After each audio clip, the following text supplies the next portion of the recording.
What's up, guys? Welcome to the line change. Game just ended, so apologies for being a little bit late. I had to make a couple of last-minute adjustments. As you guys, actually, hang on. As you can see, I covered the TV.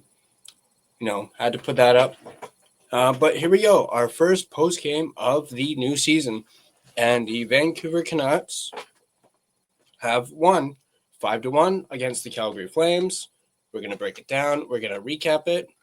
But before I do that, as I always do, I want to give a quick shout out and thank you to my sponsor, GasJack Art, maker of this fine and amazing artwork you see behind me.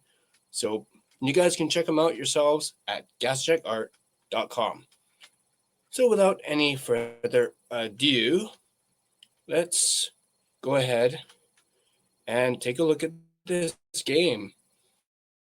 First, we got Irvin, buddy, in the chat. Good to see you, buddy. Let's go ahead. I'm going to share this. Where's that share screen? There we go. Let's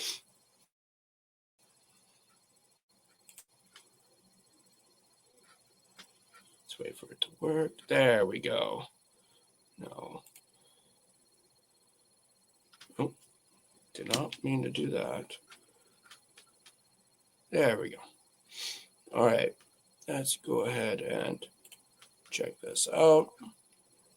So let's go ahead and break down the scoring. I'm going to zoom in on this a little bit.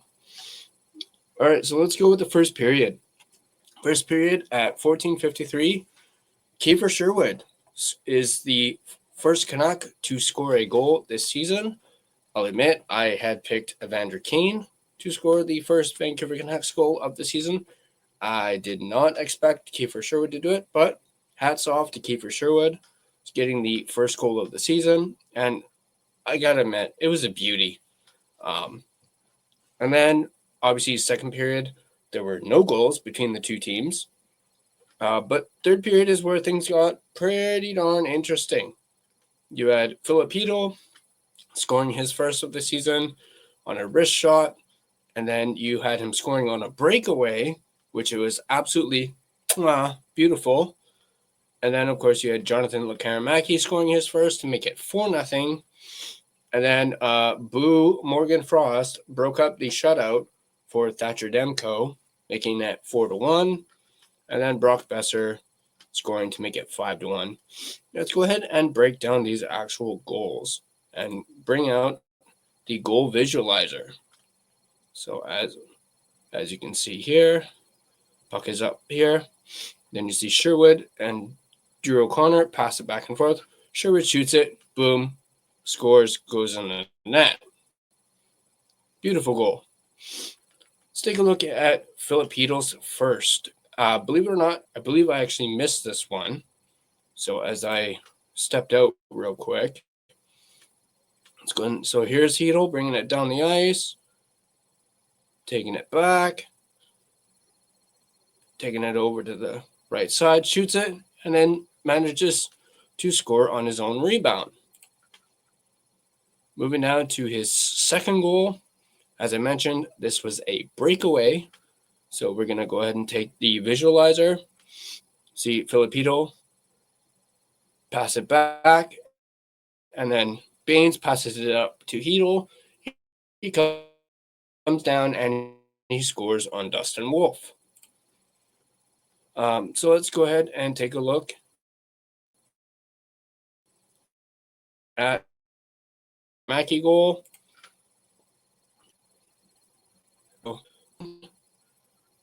All the way down. Evander Kane passes up to Lekaramaki, who shoots it and scores on Dustin Wolf. Now, this goal I also missed. So let's go ahead and take a look at the Calgary goal. Baines tries to pass it up to Sherwood, gets intercepted. I don't know who number 16 is, but there you go. There's the lone Calgary goal. And then you have Brock Besser. Let's check out the Brock Besser one. Tyler Myers with the puck, up to DeBrusque. up to EP40, who slides it on over to Brock Besser, who grips it and rips it and manages to get it past Dustin Wolf. So there are the goals. Let's take a look at the penalties and see what the penalties were like. Go back. Obviously, that first penalty by the Canucks, a bit of a bad one. Too many men on the ice, but can't really have too much gripes about it. First game of the season. And hey, the Canucks did not allow a power play goal tonight. Both teams went 0 for 4. And then you had, obviously, the second penalty of the game, Jake Bean hooking against Jonathan Lekarmaki at 15 minutes and 50 seconds of the first period. Moving on to the second period. This is where things got a little dicey, as Mackenzie Weegar ends up boarding Elias Pettersson, EP40, into the boards. And at this point, Pettersson actually went to the dressing room, as it seemed it was a pretty darn dirty hit from Weegar. And we'll get back to Weegar in a sec, because about 4 minutes later, Elias Pettersson, DPD, has almost an identical hit as that, only this time to Connor Zary. And for those of you that may remember, last season, Connor Zary had that dirty hit on DPD last year. Well, it looks like DPD got his comeuppance and got his revenge, as he absolutely, boarded Zary right into the boards. It looked brutal. Now, originally, the referees called this a 5-minute major, but then they looked at it again, and they basically decided that it was pretty similar hit to the one on Elias Pettersson by Weegar, so they ended up assessing it as a 2-minute minor. Moving on, we had Braden Pahal getting a high-sticking call against Drew O'Connor at 11 minutes and 1 second of the second period. Next up, you had Drew O'Connor, who clearly was holding the stick of Rasmus Andersson at 17 minutes and 52 seconds. Moving on to the third period, Filipino got called for tripping against Connor Zary at 35 seconds into the third period. And then you had Matt Coronado hooking against Jonathan Lekarmaki at 5 minutes and 17 seconds. And then we had a couple roughing penalties between Sherwood and Mackenzie Weegar, as there was a little bit of some rough stuff at 9 minutes and 24 seconds. And I also want to point out, after their little scuffle between Sherwood and Weegar, Sherwood skated past Weegar and flipped him the bird. Basically, gave him a piece of his mind. And I'm sorry, I thought that was absolutely hilarious and makes me love Sherwood even more. So let's take a look at the 3 stars of the game. Obviously, Filipino, 2 goals. Thatcher Demko, 2nd star, had how many shots? 18. Had 17 saves, a .944 save percentage, and a 1.01 goals against average tonight. Then you had Kiefer Sherwood, who obviously got the scoring off in the first period. He is their 3rd star. Speaking of shots, let's take a look at the event summary. Let's check this out. No, that's not what I want. I think it's play-by-play. It's great. Let's take a look at the box score. Don't want the Flames. Let's take a look at the Canucks. So there you go. Brock Besser, 1 point, a +2, 17 minutes and 12 seconds ice time. He had 1 hit, 2 shots. Connor Garland with an assist, a +2, 18 minutes and 22 seconds, and also had a shot on goal. Looks like he also had a giveaway. R.C. Baines, who gets an assist, 14 minutes and 24 seconds. 2 blocks, 2 hits, and man, those 2 blocks were awesome. I think he most certainly saved a goal there. I believe the Flames were actually on the power play when he made those 2 blocks. Drew O'Connor with an assist, a +2, 2 penalty minutes, 13 minutes and 32 seconds for his time on ice. He had 1 shot, 1 hit. Jonathan Lekaramaki, 1 goal, a +1, 13 minutes and 42 seconds. 2 shots, 2 hits, and 1 giveaway. Excuse me. And then you had EP40 with an assist, a +1, but only 15 minutes and 39 seconds for Elias Pettersson. So it's a little surprising that, Besser and Garland have a higher ice time than him. Keep in mind, PD did go to the dressing room for a little bit after that hit by Mackenzie Weegar. PD had 1 shot on goal. He did have a missed shot that he just completely, missed the net.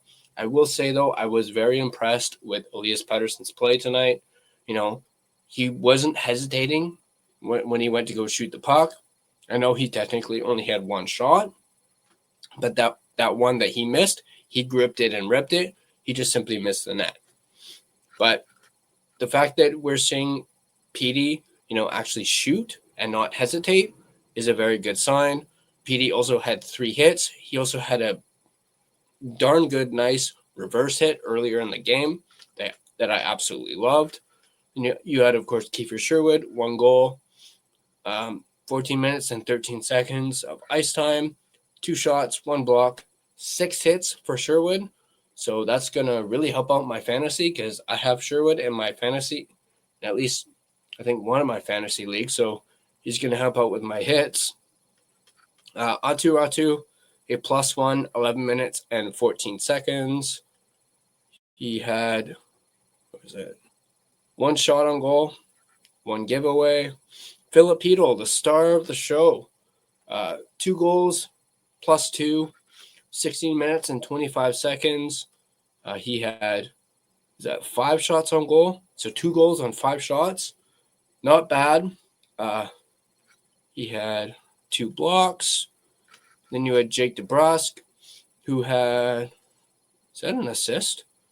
Yeah, it is. So Jake DeBrusk with an assist. So the Canucks' top line all got points here tonight. +1, 15 minutes and 20 seconds. So once again, DeBrusk's ice time was down a little bit. 2 shots on goal.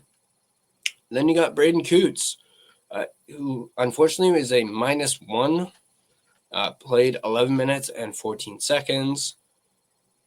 And he had 1 hit, 2 giveaways, so that might be the reason for his minus. And then you had Evander Kane, who had 1 assist, was a +1, and had a ice time of 16 minutes and 40 seconds. He had 4 shots on goal, 4 hits, and 3 giveaways. So not too bad, or not, 3 giveaways. Yikes for Evander Kane. But let's look down at the defense. You had Phil Hronik, +1, 21 minutes and 52 seconds, 3 shots on goal, 2 blocks, 3 hits, 1 giveaway, 1 takeaway. Then you had DPD, who was a +1, 13 minutes and 12 seconds, 2 blocks, 1 hit, 1 giveaway. Derek Forbort, 15 minutes and 17 seconds, 2 blocks, a hit, and 2 giveaways.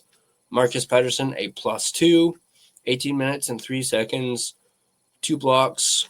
Then you had Quinn Hughes, a +2, 25 minutes and 7 seconds for Quinn Hughes for his ice time, 1 shot, 2 blocks, 2 giveaways.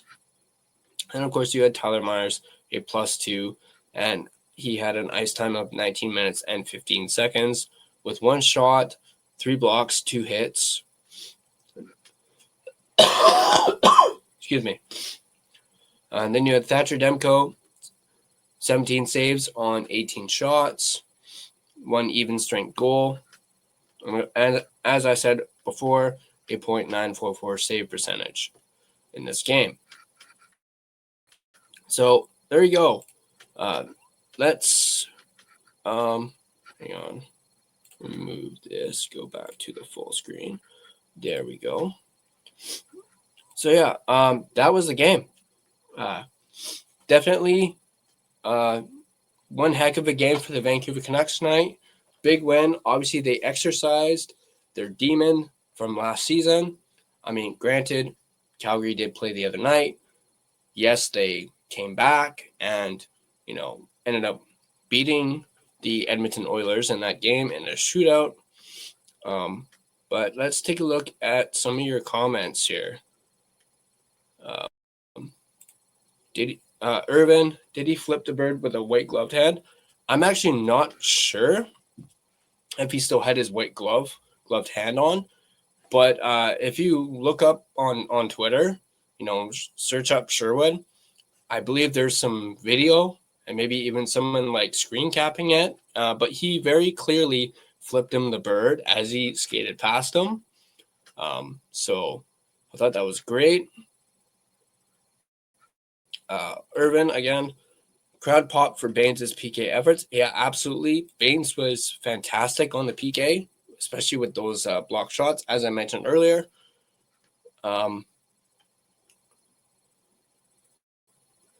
After Irvin, after seeing R.C. Baines tonight, what would you say to the haters? Just keep on hating. That's what I would say. Just keep on hating, And yeah, if I was Baines, I'd be like, hey, don't hate me because you ain't me. But yeah, Baines absolutely impressed me tonight. I will admit I was surprised that he made the roster. I thought, sure, he could have, I guess he had an inside track, but I just wasn't expecting him to make it. And hey, I say the same thing about Lekaramäki. I wasn't expecting Lekaramäki to make the opening night roster, and he ended up doing so. But hey, you're not always right. But then also, as what Irvin just mentioned, in the chat here, Höglander is probably a big reason why R.C. Baines made the roster. Not that I'm saying that Baines doesn't deserve to make the roster, but that's probably a big reason why Baines made the opening night roster, because of the injury to Niels Höglander, and they needed somebody on the wing. I know a lot of people have been, going back and forth about whether or not Baines deserves to be in the top six on the second line. I don't think he's going to remain there. I do think he's going to eventually, drop down to maybe the third line. I just think it seems like right now, Adam Foote really likes the line of Evander Kane, Coots, and Lekaramäki. He just wants to maybe see, Kane with those two young guys and see if they can, get some chemistry. I do know during the game that that Kane did get a look with PD and Besser for just a little bit. I believe it was during the second period. They had those three out there at the same time. We'll see if it'll happen again. Then Irvin, I did actually. Sorry, I'm still getting over a bit of a cold, so I have a bit of a cough. But yes, I did see this rejected offer for Marco Rossi. Whoops. I saw Lego Rocks did this video on this. I watched just a little bit of it just to see what the actual offer was. And yeah, I did see that Minnesota wanted Coots, Ratu, and Wielander. I think there was a second offer. So the first offer was Wielander for Rossi. That was the first offer that the Canucks said no to. And then the second offer was, I believe, the 15th overall pick, Atu Ratu, and Artur Silovs for Marco Rossi. That second offer, I would definitely not do. I would say no to that. I'm not one bit surprised, nor do I blame the Canucks for saying no to that offer. But the first offer, I don't know. I'm like 50-50 on that. Yes, Wielander is going to be a stud in a few years. Now, obviously, he did not crack the opening night roster, but I think all of us agreed that he needed more seasoning, and it probably was better for him to start in Abbotsford this upcoming season. But hey, even, if, I want to know what you guys think. Would you guys have done that trade, Tom Wielander for Marco Rossi? Would you guys have actually done that, knowing what you know now about how Wielander played in the preseason? Yes, that first preseason game, he didn't really look all that good. Granted, it was his first time, playing, overseas, in a NHL environment. So he probably didn't have his legs underneath him. And yeah, I do believe he got a little bit better as the preseason went along. But at the same time, and actually Irvin brings up a really good point with Braden Coots. Coots made the opening night roster. Who would have thought that was an actual possibility? Like, yeah, people wanted it. Like, oh yeah, maybe it'll happen. But Coots absolutely impressed during the preseason. And, despite him being a -2 tonight, I did like what I saw from him tonight. And I do think that the Canucks are going to pace those 9 games that they have for Coots.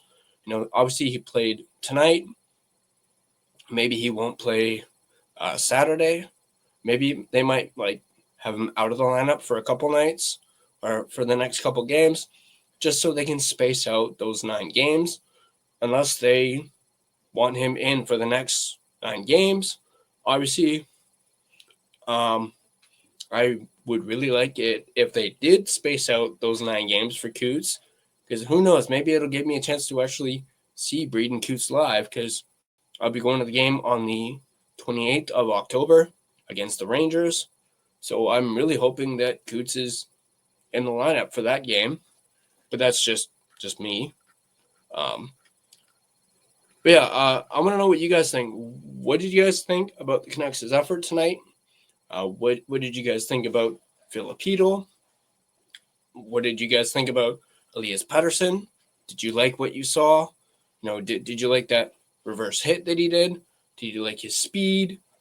Did you like how Thatcher Demko looked tonight? I know he did that post-to-post save, and I'll admit I cringed a little bit, when I saw that, because of his, history. But it was an absolutely amazing save.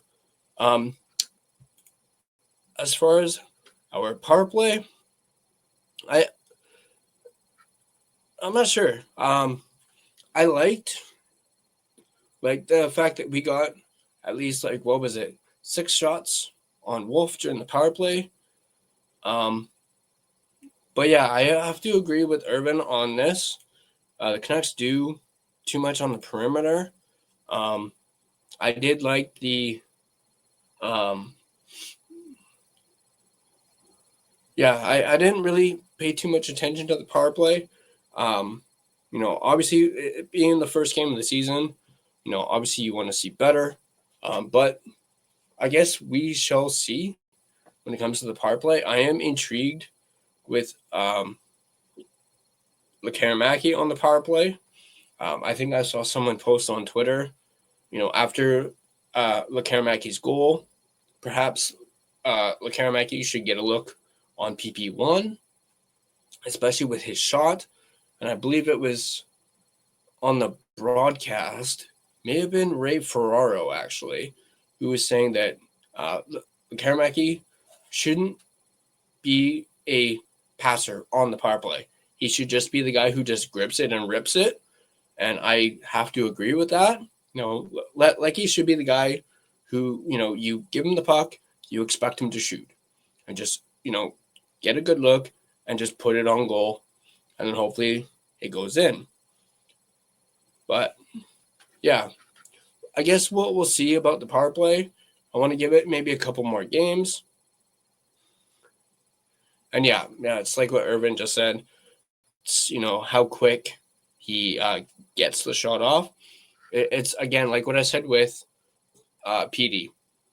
and the hesitation that he had last season.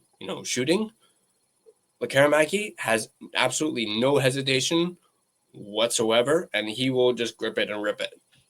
So, and yeah, that's exactly right, Irvin. Definitely key in the NHL today. But yeah, let me know in the comment section down below what you guys think about tonight's game. As I said earlier, exercising our demons from last home opener. Where we were shellacking the Flames, and they ended up basically doing the same thing they did to Edmonton the other night, just to us. So to start the 2025-26 season, the Canucks are 1-0. So obviously that is a positive compared to last year. Excuse me. Yeah, definitely room for improvement for sure. I'm intrigued to see how the game on Saturday goes. I'll be at Greta to watch that game, so there won't be a post-game show for that one, at least not that same night, because I'm not sure if I'm going to get home in time.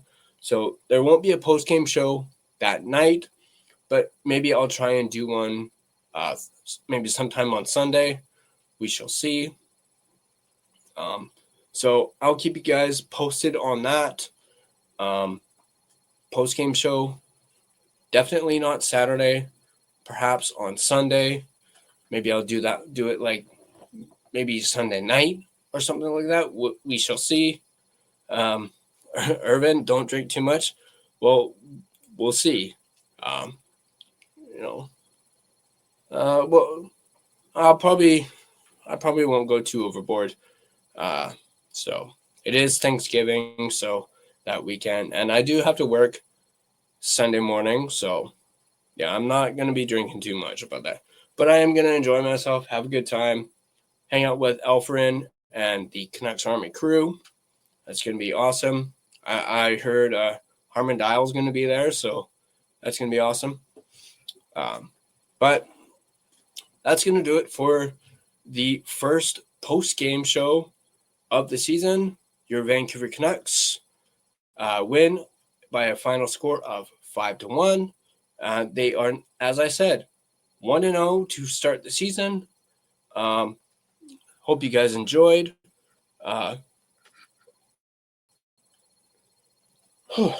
Sorry, I had a little air in my chest.